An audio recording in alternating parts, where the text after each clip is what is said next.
सती नागर की अहम रिपोर्ट। कांग्रेस आलाकमान की एक नई चिंता। राजस्थान के बागी कांग्रेस नेता को लेकर अब चिंता बढ़ी है। आलाकमान को अपने सूत्रों से चौंकाने वाली जानकारी मिली है। बागी कांग्रेस नेता की बीजेपी के एक बड़े लीडर से मीटिंग की जानकारी है। पिछले दिनों गोवा की एक होटल में इस मुलाकात के होने की भी चर्चा है और इस मुलाकात के लगभग 2 घंटे तक चलने की भी चर्चा है। अब आलाकमान से जुड़े सूत्र लगा रहे इस मीटिंग के एजेंडे का अनुमान। क्या बागी कांग्रेस नेता के राजनीतिक भविष्य को लेकर कोई चर्चा हुई है? क्या जुलाई में राज्यसभा में होने वाले 4 रिक्त पदों को लेकर कोई चर्चा हुई है, या फिर ये थी केवल एक शिष्टाचार मुलाकात जिसमें लगभग 2 घंटे तक दोनों नेताओं के बीच होती रही सामान्य गपशप?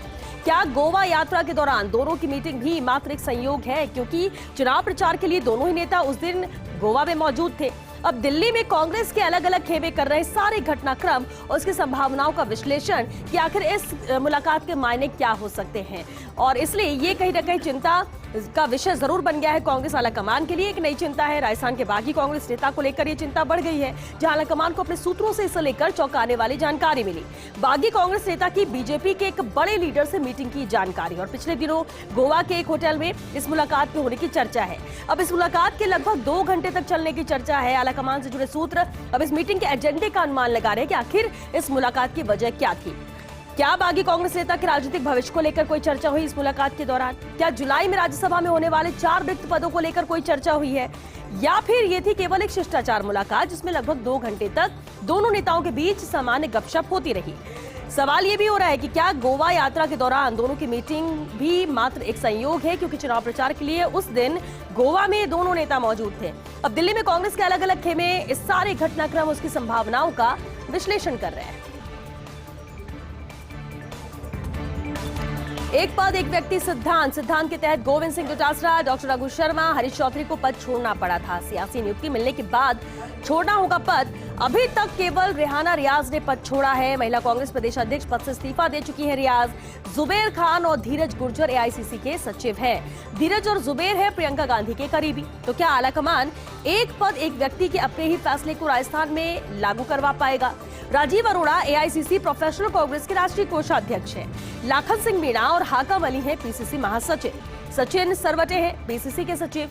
यूथ कांग्रेस के राष्ट्रीय महासचिव हैं सीताराम लांबा। एआईसीसी के प्रवक्ता हैं संदीप चौधरी। 3 जिलाध्यक्षों को भी सियासी नियुक्ति मिली है। इनमें है महेंद्र सिंह गहलोत, बीकानेर जिलाध्यक्ष, पाली के जिलाध्यक्ष चुनीलाल राजपुरोहित, हनुमानगढ़ के जिलाध्यक्ष केसी बिश्नोई को भी पद मिला है। और ये अलग बात है कि नए बने जिला अध्यक्ष जोड़े गए हैं बिसूका में। तो क्या अब एक व्यक्ति एक पद सिद्धांत यहां पर लागू हो सकेगा, इसे लेकर जरूर अब चर्चा भी है। तो महेंद्र सिंह गहलोत बीकानेर जिला अध्यक्ष हैं। ये जो नियुक्तियां भी हुई है, इसके बाद ये सवाल यहां पर उठ रहा है कि क्या जो दोहरी जिम्मेदारी जो लोग निभा रहे हैं, क्या वो पद छोड़ेंगे? सचिन सरवटे की बात करें, पीसीसी के वो सचिव हैं। यूथ कांग्रेस के राष्ट्रीय महासचिव सीताराम लांबा है। एआईसीसी के प्रवक्ता संदीप चौधरी हैं। तो 3 जिलाध्यक्षों को भी सियासी नियुक्ति मिली है। दिल्ली से अदिति नागर की रिपोर्ट। राज्यसभा चुनाव का काउंटडाउन शुरू। राजस्थान की 4 राज्यसभा सीटों पर होने हैं चुनाव। 4 जुलाई 2022 को खाली हो रही है राज्यसभा की 4 सीटें। 3 सीटें कांग्रेस और 1 सीट जा सकती है भाजपा के खाते में। और ऐसे में इन 3 सीटों के लिए अभी से तैयारी में कांग्रेस जुटी हुई है। दिल्ली में कांग्रेस ने 3 सीटों को लेकर मंथन किया और 1 सीट से प्रदेश से जुड़े एक आला जाट आईपीएस अफसर को राज्यसभा भेजा जा सकता है। मूल रूप से हरियाणा के कुरुक्षेत्र से आते हैं ये आला अफसर, और इनकी राज्यसभा में एंट्री के साथ कांग्रेस साधना चाहती है जाट और किसान बेल्ट को। और वही दिनेश खुड़निया के नाम पर भी चर्चा हो रही है, विचार चल रहा है। आदिवासी क्षेत्र डूंगरपुर से कांग्रेस नेता दिनेश खुड़निया आते हैं। तीसरी टिकट राजस्थान के एक बड़े बिजनेसमैन को देने की तैयारी है, ताकि वो अपने स्तर पर कुछ एक्स्ट्रा वोटों का यहाँ इंतजाम कर सके। वस्तुतः इन सारे नामों पर गहलोत गंभीर है, मंत्रणा इस पर जारी है नामों को लेकर। तो अब देखना यह होगा कि क्या इन्हीं नामों पर मुहर लगती है या कोई और नाम यहां पर सामने आता है। हालांकि तैयारियां भी इसे लेकर जारी हैं और इसे लेकर यहां कहीं ना कहीं कैलकुलेशन भी हो रही है कि आखिर किसे यहां टिकट दिया जाएगा, किसे भेजा जाएगा राज्यसभा में। राजस्थान की 4 राज्यसभा सीटों पर ये चुनाव होने हैं, लेकिन वो नाम कौन से होंगे, इस पर मंथन का दौर जारी है। 4 जुलाई 2022 को राज्यसभा की 4 सीटें खाली हो रही हैं। 3 सीटें कांग्रेस और 1 सीट जा सकती है भाजपा के खाते में। ऐसे में इन 3 सीटों के लिए अभी से तैयारी में जुटी है कांग्रेस। दिल्ली में कांग्रेस ने 3 सीटों को लेकर मंथन किया। 1 सीट से प्रदेश से जुड़े एक आला जाट आईपीएस अफसर को राज्यसभा भेजा जा सकता है। मूल रूप से हरियाणा के कुरुक्षेत्र से आते हैं ये आला अफसर और इनकी राज्यसभा में एंट्री के साथ कांग्रेस जाट और किसान बेल्ट को साधना चाहती है। दिनेश खुड़निया के नाम पर भी यहाँ पर विचार चल रहा है। आदिवासी क्षेत्र डूंगरपुर से आते हैं कांग्रेस नेता है दिनेश खुड़निया। तीसरी टिकट की बात करें तो राजस्थान के एक बड़े बिजनेसमैन को देने की तैयारी है ताकि वो अपने स्तर पर कुछ एक्स्ट्रा वोटों का इंतजाम कर सके। वस्तुतः इन सारे नामों पर गहलोत भी गंभीर मंत्रणा कर रहे हैं। जानिए राजकाज की बातें। जल संसाधन विभाग में ऑल इज नॉट वेल। मंत्री महेंद्रजीत मालवीय और सचिव पृथ्वीराज में टकराव है। फाइलों में नहीं बन रही है दोनों के बीच सहमति और कई बड़े फैसलों में देरी भी हो रही है। विभाग के अधिकारी भी दो गुटों में लामबंद है। अपने अपने चहेते अधिकारी को मंत्री और सचिव का संरक्षण है। मंत्री कर चुके सचिव से सहयोग न मिलने की शिकायत, लेकिन सचिव पृथ्वीराज भी ऊपर तक पहुंच रखते हैं। तो ये कुछ राजकाज की बातें हैं जहां पर कई बार देखने को मिलता है यहाँ मंत्री और सचिव में टकराव हुआ हो और ऐसे ही मामला है मंत्री महेंद्रजीत मालवीय और सचिव पृथ्वीराज में जो टकराव नजर आ रहा है। फाइलों में इन दोनों के बीच सहमति नहीं बन पा रही है। कई बड़े फैसले हो रहे हैं लेकिन जिनमें देरी हो रही है। विभाग के अधिकारी भी यहाँ दो गुटों में लामबंद नजर आते हैं। अपने अपने चहेते अधिकारी को मंत्री और सचिव का संरक्षण प्राप्त है और मंत्री सचिव से सहयोग न मिलने की शिकायत भी कर चुके हैं ऊपर तक, लेकिन सचिव पृथ्वीराज भी ऊपर तक पहुंच रखते हैं। 15वीं राजस्थान विधानसभा का बजट सत्र, राज्यपाल अभिभाषण पर चर्चा के बाद सीएम गहलोत का रिप्लाई। सीएम गहलोत ने कहा 2-2.5 साल में सरकार विरोधी लहर हो जाती है, लेकिन इस बार राजस्थान में ऐसा नहीं है। बीजेपी वाले प्रदेश में कोई इशू नहीं बना सके, इसलिए इन पर ऊपर से निर्देश है कि नॉन इशू को इशू बनाओ। रीट को लेकर ये लोग बात कर रहे हैं। ये सीबीआई को इसलिए जांच दिलवाना चाहते हैं ताकि साल भर कोई भर्ती ना हो। विपक्ष सदन से नदारद है। आज संविधान खतरे में है, देश में हिंसा का माहौल है। विपक्ष की यही ड्यूटी है कि वो कमियां बताए। देश में महंगाई, बेरोजगारी बड़ा मुद्दा है। बीजेपी मार्केटिंग करती है। विपक्ष की मंशा है कि रीट परीक्षा रुक जाए। नौजवानों की नौकरियां कैसे रुके, ये विपक्ष की मंशा है और उन्हें इस बात की चिंता है कि सरकार के खिलाफ माहौल नहीं है।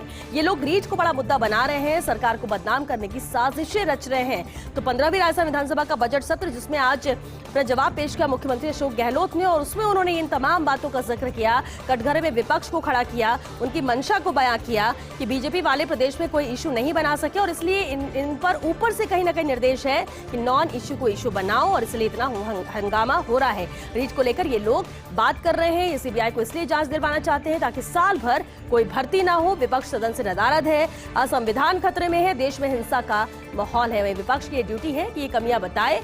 देश में महंगाई, बेरोजगारी बड़ा मुद्दा है। प्रदेश के बेरोजगार युवाओं के लिए राहत की खबर है। ग्रेड 3 टीचर लेवल प्रथम के 15,000 पदों पर भर्ती निकली है। रीट अभ्यर्थी आज रात 12 बजे तक ऑनलाइन आवेदन कर सकेंगे। एसएसओ आईडी से शिक्षा विभाग की वेबसाइट पर ये आवेदन कर सकेंगे। पहले 9 फरवरी थी ग्रेड 3 टीचर भर्ती के आवेदन की तारीख, लेकिन लेवल 2 का पेपर रद्द होने के बाद मौका दिया गया। सरकार ने लेवल 1 के लिए अभ्यर्थियों को एक और मौका दिया है। भर्ती में गैर अनुसूचित क्षेत्र अध्यापक लेवल 1, सामान्य शिक्षा के 11,500 पद, अनुसूचित क्षेत्र अध्यापक लेवल 1 सामान्य शिक्षा के 3,500 पदों पर भर्ती होगी। भर्ती में एकेडमिक इंडेक्स के जुड़ेंगे 10% मार्क्स। फाइनल मेरिट लिस्ट के आधार पर ही सरकार नियुक्तियां देगी। फाइनल मेरिट में 90-10 का फॉर्मूला लगाया जाएगा, यानी 90:10 का ये फॉर्मूला रहेगा, यानी 90% मार्क्स राजस्थान अध्यापक पात्रता परीक्षा रीट से लिए जाएंगे, जबकि 10% एकेडमिक डिग्री से ये मार्क्स लिए जाएंगे। तो प्रदेश के बेरोजगार युवाओं के लिए ये बेहद अहम खबर, बड़ी खबर और राहत भरी खबर है। सीएम सलाहकार के निशाने पर कैबिनेट मंत्री। संयम लोढ़ा ने मंत्री डॉक्टर बीडी कल्ला को लिया आड़े हाथ। शिक्षा कर्मी व पैरा टीचर्स के मानदेय से जुड़ा था ये मामला। डॉक्टर कल्ला ने सदन में कह दिया ऐसी परंपरा नहीं है। इस पर तैश में आए संयम लोढ़ा ने कल्ला पर सवाल उठाए। कहा कांग्रेस के घोषणा पत्र में ये वादा किया था, आप खुद कैबिनेट सब कमेटी में थे, फिर कैसे कह सकते हैं कि परंपरा नहीं है। संयम ने कहा बिना पढ़े सदन में आ जाते हैं मंत्री। तो आज ये भी तस्वीर देखने को मिली जब सीएम सलाहकार के निशाने पर कैबिनेट मंत्री नजर आए। संयम लोढ़ा ने मंत्री डॉक्टर बीडी कल्ला को आड़े हाथ लिया। शिक्षा कर्मी व पैरा टीचर्स के मानदेय से जुड़ा ये मामला था। डॉक्टर कल्ला ने सदन में कह दिया ऐसी परंपरा नहीं है और इस पर तैश में आए संयम लोढ़ा ने कल्ला पर सवाल उठाए। कहा कांग्रेस के घोषणा पत्र में ये वादा किया था, आप खुद कैबिनेट सब कमेटी में थे, फिर कैसे कह सकते हैं कि परंपरा नहीं है। संयम ने कहा बिना पढ़े सदन में आ जाते हैं मंत्री। जोधपुर के कृषि विश्वविद्यालय का दीक्षांत समारोह राज्यपाल कलराज मिश्र की अध्यक्षता में वर्चुअल समारोह हुआ। मुख्यमंत्री अशोक गहलोत ने दीक्षांत समारोह को संबोधित किया। कहा 2013 में 3 कृषि विश्वविद्यालय की स्थापना की थी। जोधपुर, जयपुर और कोटा में खोले गए थे। राजस्थान सदियों से अकाल व सूखे से जूझता रहा है। महात्मा गांधी ने कहा था कि भारत की आत्मा गांव में बसती है। कृषि को महत्व देना बहुत आवश्यक है। आमजन की मांग है ज्यादा से ज्यादा जिलों में कृषि कॉलेज खोले जाएं। कृषि पर होने वाले अनुसंधान का अपना महत्व होता है। किसानों को फायदा पहुंचाने के लिए काम करना होगा। कृषि मंत्री राजन कटारिया भी वर्चुअल इस समारोह से जुड़े थे। जोधपुर के कृषि विश्वविद्यालय का यह अहम था दीक्षांत समारोह, जिसको मुख्यमंत्री अशोक गहलोत ने भी संबोधित किया। उन्होंने अपने संबोधन में कई अहम बातों का जिक्र किया, जिसमें उन्होंने कहा कि 2013 में 3 कृषि विश्वविद्यालय की स्थापना की थी और जोधपुर, जयपुर और कोटा में ये विश्वविद्यालय खोले गए थे। राजस्थान सदियों से अकाल व सूखे से जूझता रहा है। महात्मा गांधी ने कहा था कि भारत की आत्मा गांव में बसती है। कृषि को महत्व देना बहुत आवश्यक है। आमजन की मांग है ज्यादा से ज्यादा जिलों में कृषि कॉलेज खोले जाए और कृषि पर होने वाले अनुसंधान का अपना ही महत्व होता है। किसानों को फायदा पहुंचाने के लिए ही काम करना होगा। कृषि मंत्री लालचंद कटारिया भी वर्चुअल इस समारोह से जुड़े। कृषि विश्वविद्यालय जोधपुर का तृतीय दीक्षांत समारोह राज्यपाल कलराज मिश्र ने वर्चुअली किया समारोह को संबोधित। कहा उत्पादन बढ़ाने के लिए वैकल्पिक कृषि तकनीकों को बढ़ावा दें। जनसंख्या वृद्धि को देखते हुए कृषि उत्पादन की मांग बढ़ रही है। इसे पूरा करने के लिए नए विकल्पों को बढ़ावा दिया जाना चाहिए। कम जमीन में अधिक पैदावार लेने की वर्टिकल फार्मिंग की जाए। इस सारी परिस्थिति के अनुरूप व्यवहारिक बनाने का कार्य भी किया जाए। कृषि ही किसी राष्ट्र की संपन्नता और खुशहाली का भी पैमाना है। कृषि क्षेत्र के विकास पर सभी स्तरों पर ध्यान देना होगा। अनुसंधान और प्रयोगों का लाभ किसानों को मिलना चाहिए। कृषि क्षेत्र के विकास पर सभी स्तरों पर ध्यान देना होगा, जैसा कि स्थानीय परिस्थिति के अनुरूप व्यवहारिक बनाने का कार्य भी यहाँ पर किया जाए। कृषि ही किसी राष्ट्र की संपन्नता और खुशहाली का पैमाना है। सामान्य वित्तीय व लेखा नियमों में वित्त विभाग ने संशोधन किया है। वेतन व सामाजिक सुरक्षा का लाभ देने की प्रक्रिया को मजबूत बनाया। इस संशोधन से धोखाधड़ी की प्रक्रिया कम हो सकेगी। सामाजिक सुरक्षा के तहत पेंशन व अन्य लाभ देने के लिए सत्यापन भी पुख्ता किया है और अब ऑडिटर व पीओ स्तर पर सत्यापन होगा। फिर रजिस्टर में लिखकर प्रामाणिकता की जाएगी सुनिश्चित। ट्रेजरी से ऑनलाइन ट्रांसफर होते समय लाभान्वितों के नाम आएंगे। ई बिल साइन करने की प्रक्रिया को भी यहाँ पुख्ता बनाया गया है। सामान्य वित्तीय व लेखा नियमों में वित्त विभाग ने यहाँ पर संशोधन किया है। यह अहम संशोधन है जो किया गया है, जिसमें धोखाधड़ी की प्रक्रिया अब कम हो सकेगी। वही सामाजिक सुरक्षा के तहत ही पेंशन व अन्य लाभ देने के लिए भी सत्यापन भी यहाँ पर पुख्ता किया गया है और अब ऑडिटर व पीओ स्तर पर यह सत्यापन होगा और इसके बाद रजिस्टर में लिखकर प्रामाणिकता सुनिश्चित भी की जाएगी। ट्रेजरी से ऑनलाइन ट्रांसफर होते समय लाभान्वितों के नाम आएंगे। ई बिल साइन करने की प्रक्रिया को भी पुख्ता बनाया गया है। पर्यटन सीजन में भी पर्यटकों की किल्लत। 2 शहरों के बीच एकमात्र फ्लाइट भी नहीं हो पा रही है संचालित। इंडिगो के जयपुर गोवा जयपुर फ्लाइट के संचालन पर संकट है। कोविड की तीसरी लहर है और अब पूरी तरह से ढलान पर है, लेकिन इसके बावजूद गोवा की फ्लाइट को लेकर यात्रियों की कमी है। जयपुर से रात 12:40 पर गोवा जाती है फ्लाइट और गोवा से सुबह 5:30 बजे फ्लाइट जयपुर आती है। सप्ताह में मात्र एक दिन शुक्रवार को ये फ्लाइट संचालित होती है, जबकि दिसंबर तक जयपुर से रोजाना संचालित हो रही थी ये फ्लाइट। हालांकि कोविड का जिस तरह से प्रकोप था, तीसरी लहर का, वो पूरी तरह से ढलान पर है, लेकिन इसके बावजूद भी कोई बदलाव देखने को नहीं मिल रहा है। गोवा की फ्लाइट को लेकर यात्रियों की कमी अभी भी बरकरार है। जयपुर से रात 12:40 पर फ्लाइट जाती है गोवा और गोवा से सुबह 5:30 बजे जयपुर आती है। सप्ताह में मात्र एक दिन यानी शुक्रवार को ही ये फ्लाइट संचालित होती है, जबकि दिसंबर तक जयपुर से रोजाना संचालित हो रही थी ये फ्लाइट।